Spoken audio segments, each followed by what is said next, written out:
विराग सागर जी के शिष्य के शब्दों ने जग तारा।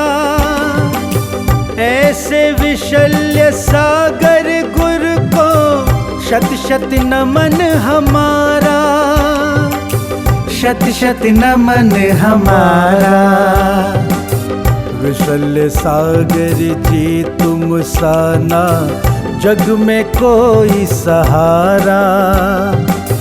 विशल्य सागर जी तुम साना जग में कोई सहारा।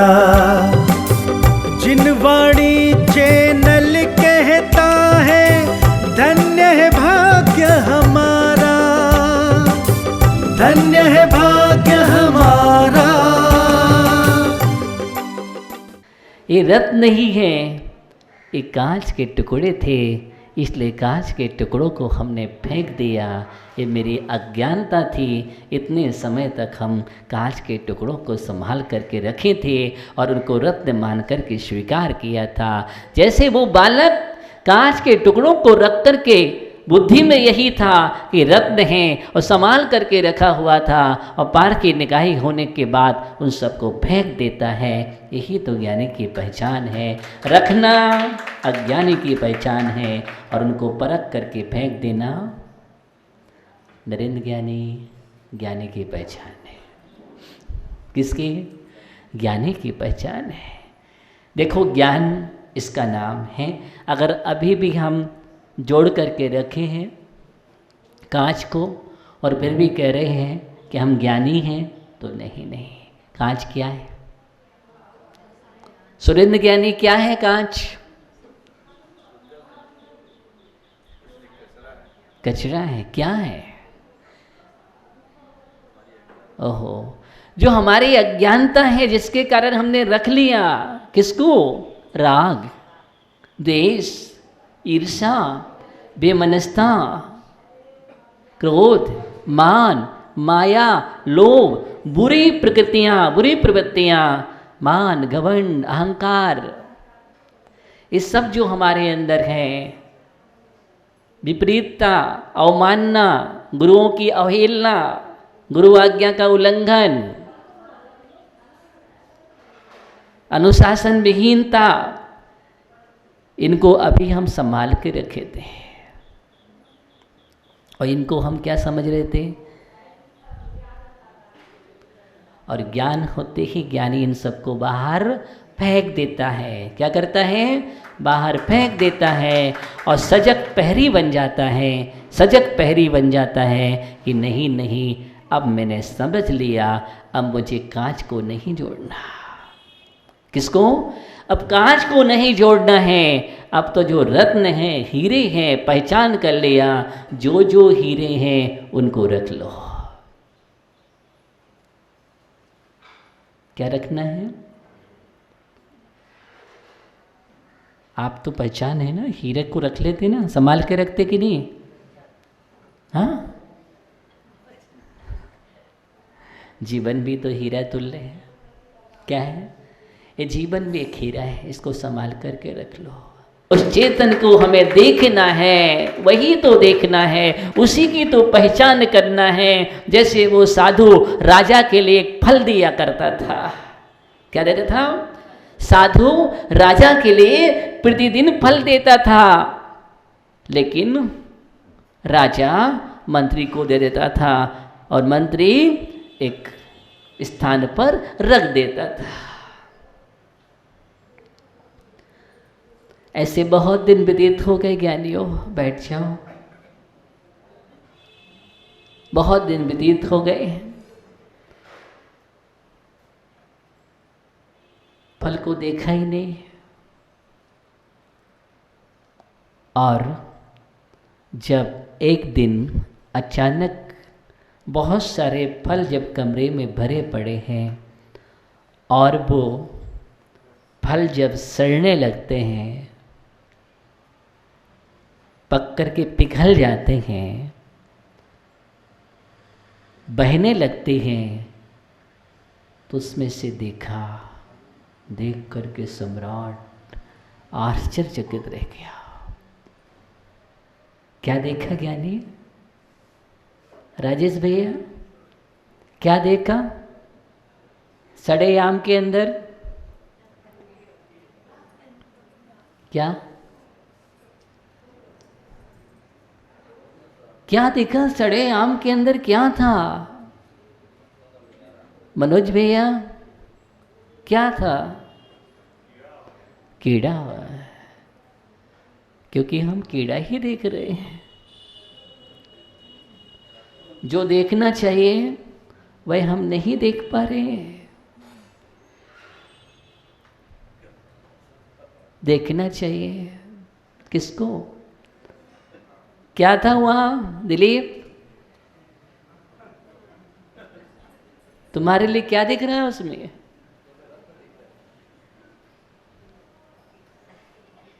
सड़े हुए फल में क्या दिख रहा है? बोलो। अच्छा राजकुमार तुम बतलाओ।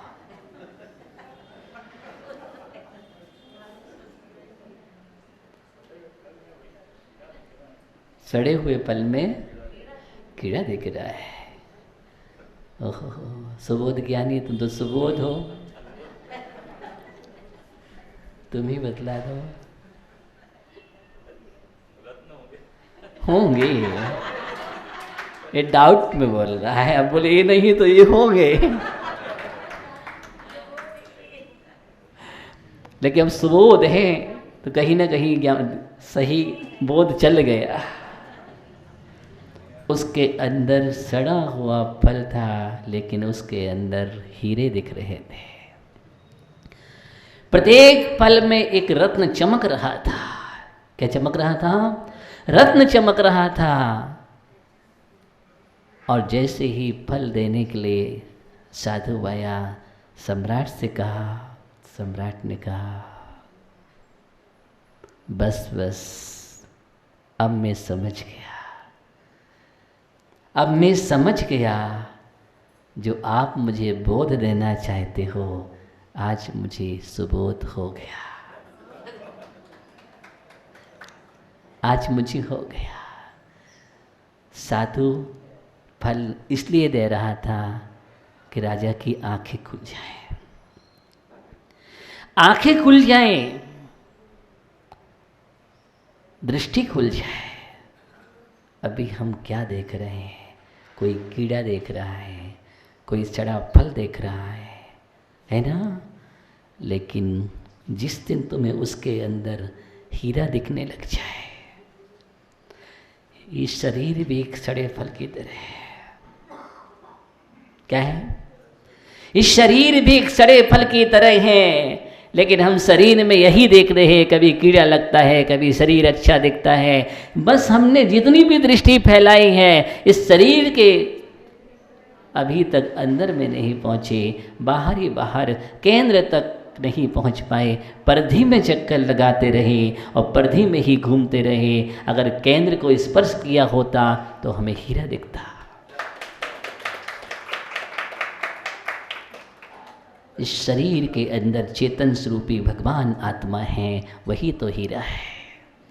चेतन स्वरूपी परमात्मा जो हमारा अंदर में विराजमान है, उसको हमने अभी तक नहीं देखा। अभी हम तन को देखते रहे, चेतन को नहीं देखे। तन की कीमत की, धन की कीमत की, लेकिन चेतन की कीमत नहीं की। जिस दिन जहाँ पर तन धन से ऊपर उठ करके चेतन धन को देखने लग जाओगे, वहाँ पर चैतन्य खिल जाएगा, भगवान स्वरूपी आत्मा मिल जाएगी। जब भगवान, अपने भगवान को बनाना है मुझे, क्या करना है? अपने भगवान को मुझे प्रकट करना है। भगवान तो बना है, बनाना नहीं है, सिर्फ निकालना है। क्या करना है? अपने भगवान को निकालना है। ये भाव अपने भगवान को निकालने के लिए मिला है ज्ञानियों। देखो, पहचानो अपने जीवन में, अपने जीवन को पहचानो। हमारे अंदर इतना अच्छा चमकता हुआ रत्न है, उसकी कीमत करो। अभी हम कुछ नहीं देख पा रहे हैं, सिर्फ शरीर तक जीवन चल रहा है और शरीर तक जीवन जीने वाला बहिरात्मा है। क्या है? जो शरीर तक जीता है वही तो बहिरात्मा है। जो अहंकार तक जीता है वही बहिरात्मा है। जो क्रोध मान माया विकारी परिणामों में जीता है वही बहिरात्मा है। और जिन विकारी परिणामों से ऊपर उठ जाता है उसका नाम अंतरात्मा है। और अंतरात्मा में लीन होकर के जो सदा के लिए लीन हो जाता है उसका नाम, ज्ञानी हो गए आप लोग, उसका नाम परमात्मा है। तो हे धर्मात्माओं, अंतरात्मा बनने का पुरुषार्थ करो। परमात्मा बनने में समय नहीं लगता, कठिनाई अंतरात्मा बनने में है। किसमें है? अंतरात्मा बनना कठिन है, परमात्मा बनना सरल है, बिल्कुल सरल है। भरतेश चक्रवर्ती क्या हुआ? परमात्मा बनने में कितना समय लगा? अंतर्मुहूर्त, अंतर्मुहूर्त। ओहो, परमात्मा बनने में अंतर्मुहूर्त और अंतरात्मा बनने में पूरा भाव, उसके पहले की भी भाव। भगवान बनने में अंतर्मुहूर्त लगता है, लेकिन अंतरात्मा बनने में एक भाव नहीं 10-10 भाव लग जाते हैं। हम महापुरुषों के चरित्र को पढ़ें, पुराणों को पढ़ें, कहीं से बीज बोया, एक भाव नहीं 10 भाव लग जाते हैं तब कहीं भगवान बन पाए हैं। तो हम सोचते हैं कि भगवान 10 भाव में बन पाए, नहीं, अंतरात्मा बनने में समय लगा है। बाकी तो दीक्षा लेते ही, साधना करते केवल ज्ञान हो जाता है। जब तक दीक्षा है केवल ज्ञान नहीं हुआ तब तक अंतरात्मा है। क्या है? तब तक अंतरात्मा है। सबसे ज़्यादा समय अंतरात्मा बनने में बढ़ता है। अंतर की आंखें खुलते ही आत्मा अंदर पहुंचती है। अंतर तो बाहर घूम रही है। अंतस के नेत्र खोलो, अंतर की आत्मा को देखो। जो अंतर की आत्मा को देखता है वह अंतरात्मा होता है, और जो बाहर ही बाहर घूमता रहता है उसका नाम बहिरात्मा होता है। कहाँ घूमना है?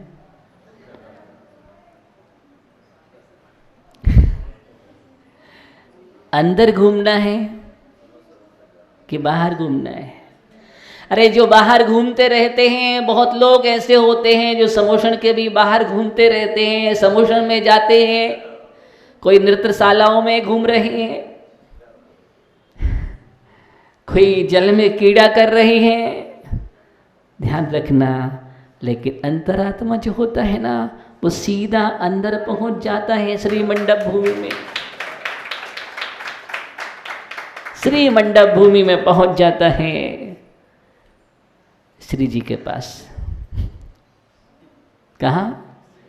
श्री जी के पास पहुंच जाता है। श्री मंडप भूमि में अंतरात्मा ही तो पहुंचता है, बहिरात्मा तो निकल जाता है। बहिरात्मा तो निकल जाता है। बस यही तो है, जो निकल जाता है अंदर से बाहर वो, और जो बाहर से, बस 2 चीज़ें सीख लो, हो गया। हमें बाहर से अंदर जाना कि अंदर से बाहर? बाहर से अंदर जाना है।